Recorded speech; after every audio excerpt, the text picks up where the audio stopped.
Viewers, आज हम कर रहे हैं कक्षा 9वीं गणित विषय के अध्याय 12 का महत्वपूर्ण प्रश्न। अध्याय 12 में से 4 नंबर का एक क्वेश्चन आने वाला है, इसलिए यह प्रश्न महत्वपूर्ण है। अध्याय 12 के 2 प्रश्न हम पहले भी कर चुके हैं और ये तीसरा प्रश्न है जो कि महत्वपूर्ण है। तो यहाँ अनुपात वाला प्रश्न जो दे रखा है, तो अनुपात वाला जो प्रश्न यदि आता है तो यह भी हमें करना आना चाहिए। तो शुरू करते हैं। प्रश्न है, एक त्रिभुजाकार भूखंड प्लाट की भुजाओं का अनुपात 3:5:7 है और उसका परिमाप 300 मीटर है। इस भूखंड का क्षेत्रफल ज्ञात कीजिए।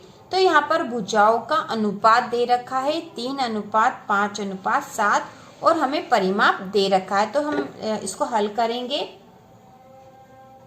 सबसे पहले हम लिखेंगे, हम लिख देते हैं। सबसे पहले दिया है त्रिभुजाकार भूखंड दे रखा, मतलब हम त्रिभुज के को ही आधार मानकर इसको हल करेंगे। तो दिया है त्रिभुजाकार भूखंड की भुजाओं का अनुपात, भुजाओं का अनुपात बराबर 3:5:7। ठीक है, एक तो हमें ये दे दिया है त्रिभुजाकार भूखंड की भुजाओं का अनुपात, और जो दूसरा हमें यहाँ पे दूसरा जो मान दिया वह दिया है त्रिभुजाकार भूखंड का, त्रिभुजाकार भूखंड का परिमाप, त्रिभुजाकार भूखंड का परिमाप बराबर 300 मीटर।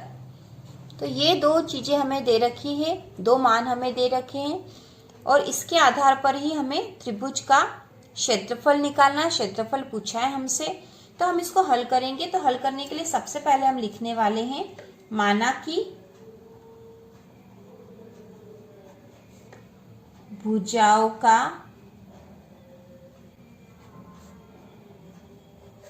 का आनुपातिक मान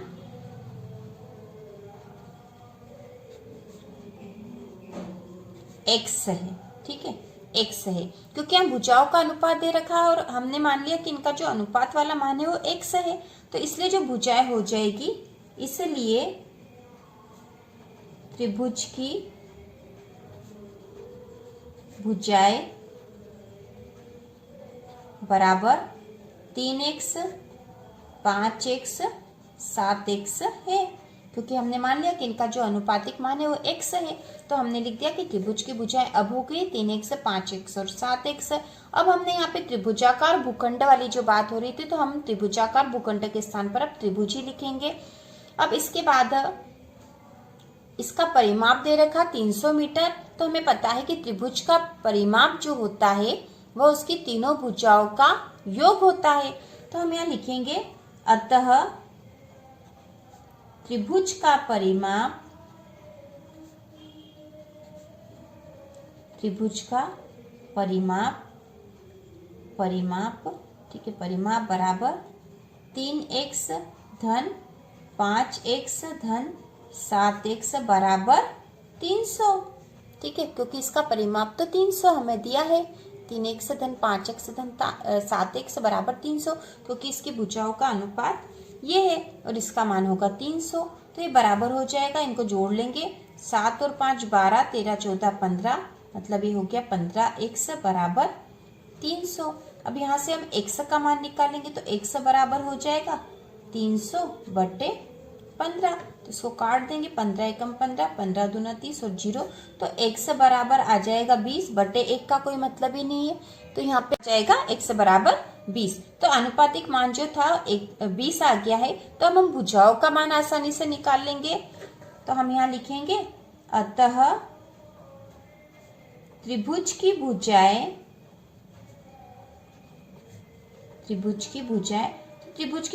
कितनी थी, वह थी 3x। तो त्रिभुज की भुजाएं 3x बराबर 3 गुना x का मान 20 आया, मतलब 20 बराबर हो गई है 60। इसी प्रकार दूसरी भुजा थी 5x बराबर 5 गुना x की जगह 20 बराबर 100, और अगली जो भुजा है 7x बराबर 7 गुणा 20 बराबर 140। इसमें 7 का गुणा 20 में करा तो 140 आ जाएगा। और उसी प्रकार 5 का 20 में करा तो 100 आया और 3 का गुणा 20 में करा तो 60 मान आ गया। तो अब हमें त्रिभुज की भुजाओं के मान पता चल गए हैं। अब हमें यहाँ पर निकालना क्षेत्रफल। तो क्षेत्रफल निकालने के लिए हमें पता है कि इस पे कौन सा सूत्र लगेगा। यहाँ पे जो त्रिभुज की भुजाओं के मान दे रखे 60, 100 और 140 मान आए हैं, मतलब तीनों भुजाओं का मान अलग अलग है। इसका मतलब एक विषमबाहु त्रिभुज है और इसका जो सूत्र होता है वह होता है, विषमबाहु त्रिभुज का जो क्षेत्रफल होता है वह है त्रिभुज का क्षेत्रफल बराबर under root S minus A S minus B S minus C. यह होता है त्रिभुज का क्षेत्रफल जब त्रिभुज विषमबाहु त्रिभुज हो। विषमबाहु त्रिभुज का अर्थ यह है कि जिस त्रिभुज की तीनों भुजाओं का मान अलग अलग है तो वह विषमबाहु त्रिभुज होगा और उस त्रिभुज का क्षेत्रफल का मान या सूत्र होता है under root S minus A S minus B S minus C. तो अब यहाँ पे एस ए बी और सी क्या हम देख लेंगे। तो यहाँ लिख देते हैं हम, जहां एस बराबर अर्ध परिमाप, एस क्या है अर्ध परिमाप, तो एस का मान क्या होगा।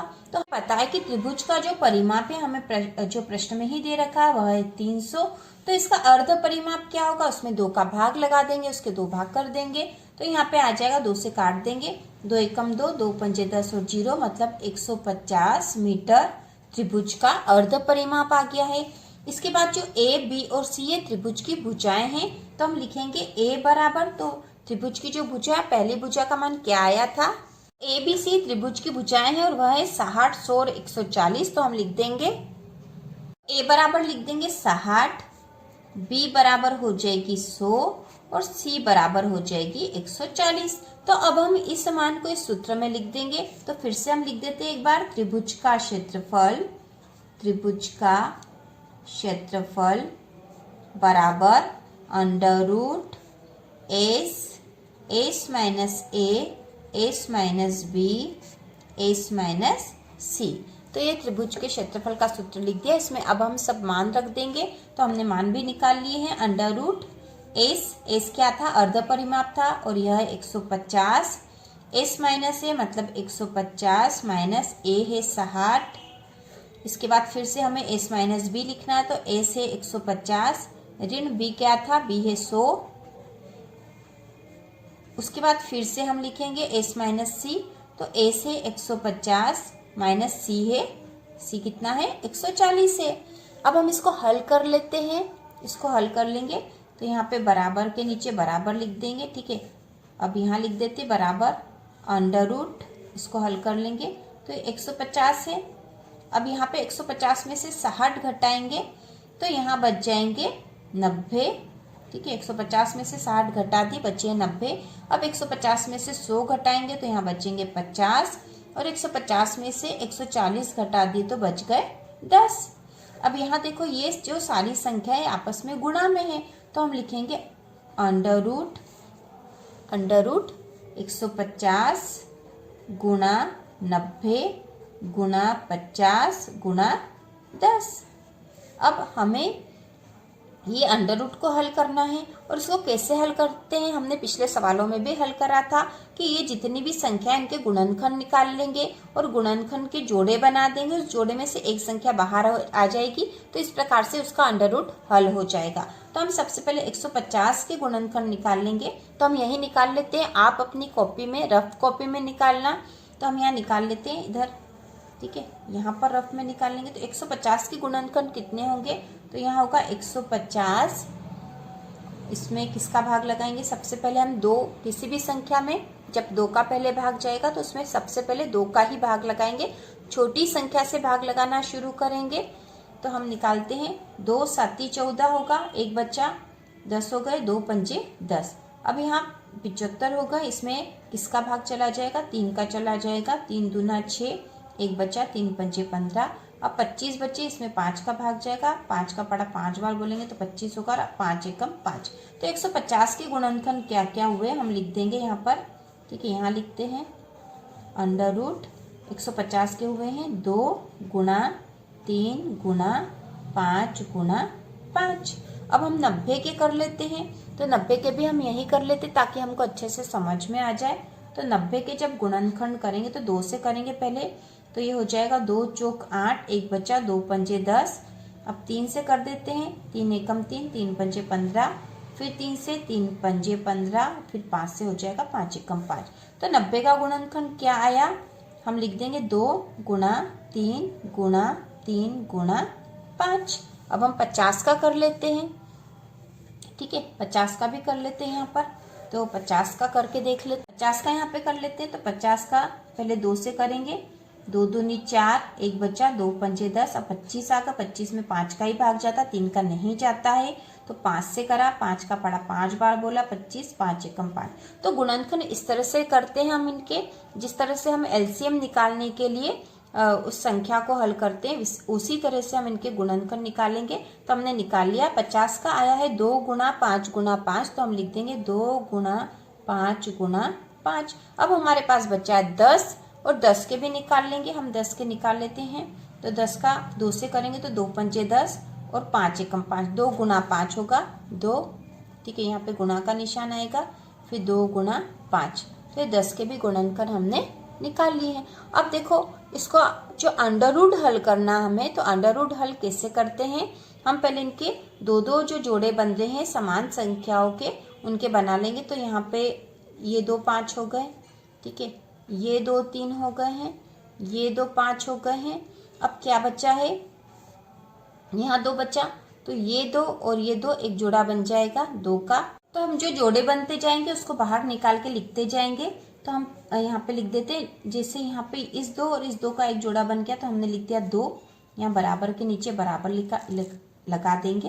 तो एक जोड़ा 2 का बन गया, मतलब इसको और इसको हमने, ये 2 गुणा 2, तो उसके स्थान पर एक 2 ही आएगा बाहर, है ना, एक ही 2 आएगा, क्योंकि इसको अंडर रूट को हल कर रहे हैं। तो इसको इसी तरह से हल करते हैं।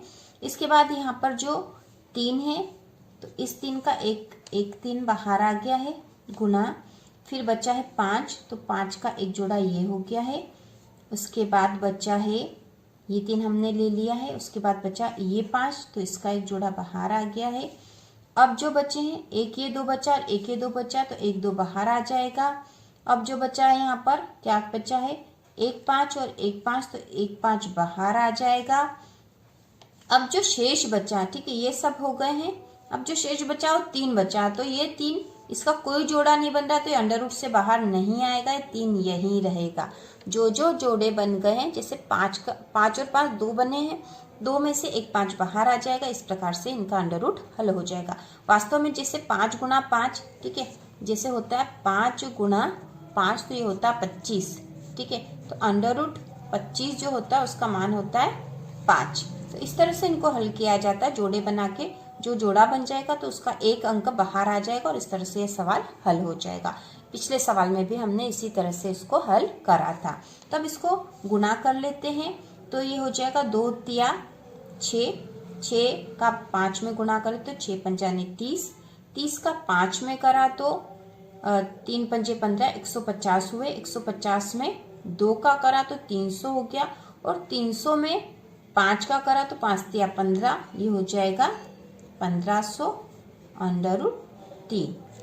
1500 अंडर रूट 3 मीटर स्क्वायर या वर्ग मीटर जिसको बोलेंगे हम, तो यही इसका आंसर है, ठीक है, यही आंसर है 1500 अंडर रूट 3 मीटर स्क्वायर। या इसको ऐसे भी लिख दो, हमने ऐसे लिख दिया, एक ही बात है, दोनों मीटर स्क्वायर या वर्ग मीटर भी हम लिख सकते हैं।